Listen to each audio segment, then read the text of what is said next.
affect or affect? What's the difference? You're off to a good start by questioning which to use.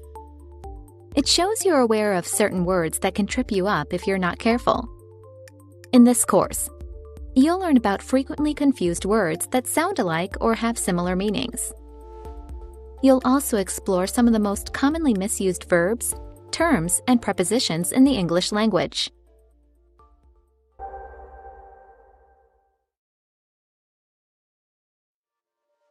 The English language is diverse, with many nuances and conventions. Ask anyone who's learning English as a second language. They'll tell you it can be very confusing. And one area of difficulty is word pairs that sound similar. For instance, the pronouns you and it can generate much confusion. The contraction of you are to your, with apostrophe re, as in you're doing well, is often mixed up with the possessive adjective your, which modifies nouns like your book or your performance. It is, and sometimes it has, is contracted to its, with an apostrophe s, and can be confused with the possessive form its, which has no apostrophe. Have you ever mixed up the two? It happens all the time. In published work, advertisements, store signs, menus. You've probably encountered many examples. It's particularly tricky because adding an apostrophe s to a word usually signifies the possessive form, but it's the opposite with the possessive its, which takes no apostrophe. To help determine which word is correct, substitute it is into your sentence. If it is makes sense, use its with an apostrophe. Now consider the use of except in this sentence. The report is published monthly, except for July and August. Here, except with AC is used instead of except with EX. This is a common mix-up. Remember, to accept is to receive something favorably, as in, he accepted the apology, whereas accept means other than or with the exclusion of.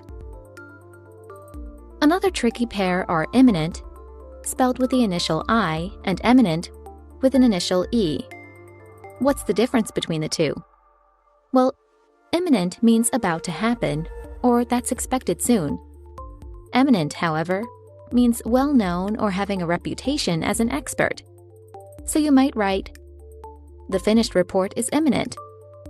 We're just waiting for the eminent scientist to review it. And lastly, what's the difference between compliment with an E and compliment with an I? With an E, it means something that completes or makes perfect. It can also be used as a verb, meaning to complete or supplement something, as in, the skills of the new employees complement those of the existing team. To help you remember the meaning, think of the word complete with its two E's. A compliment with an I is an admiring remark. It's also used as a verb, meaning to praise someone, as in he complimented her on her communication skills. These are just some of the similar-sounding word pairs that exist in English. There are many, many more. For example, there's principal with AL and principal with LE, allude with an A and allude with an E, and there's cite with a C and cite with an S. If you have any doubts about these or any other word pairs you come across, write them down in a list and check their meanings in a dictionary.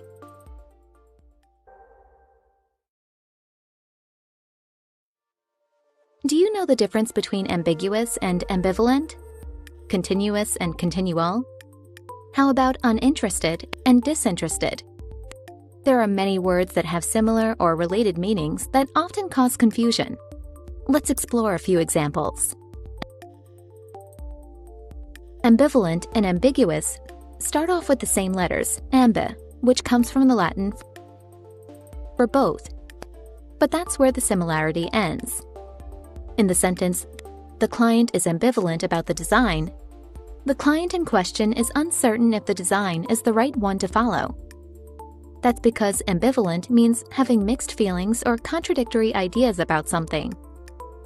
But in the sentence, the CEO's statement was ambiguous. The word ambiguous means having more than one meaning or open to interpretation. And what about anxious and eager? Use anxious to refer to something that you're worried about, and eager when you're looking forward to something. So you might be anxious about a presentation, but eager to start planning your vacation. Next, consider continuous and continual. Although they both describe durations, they have slightly different meanings. Continuous refers to something uninterrupted or constant, as in, change is a continuous process. Continual, however, denotes duration that continues over a long period of time, but with intervals of interruption. So you might say, there were continual arguments between the manager and supervisor. Then there's comprise and compose. To comprise means to be made up of or to contain. For example, a full pack comprises 52 cards. To compose, on the other hand, means to make up or to constitute, as in the sentence, the 5 sections that compose the report are well laid out. To help you remember the difference, keep in mind that the whole comprises the parts, but the parts compose the whole. Another often confused word pair is fewer and less. Fewer is used for things you can count, like people, computers, or cars. You use less for nouns that you can't count. Think salt, water, or traffic. Next, consider the difference between disinterested and uninterested. Disinterested means impartial and unbiased. For instance, if you're carrying out an employee evaluation, you should be disinterested, or in other words, neutral. But if you're uninterested in an employee, well, that's not a good thing. It means you're bored or unconcerned. And finally, there's me and myself. A common error is to use myself in place of me or I, as in the sentence, the manager and myself were singled out.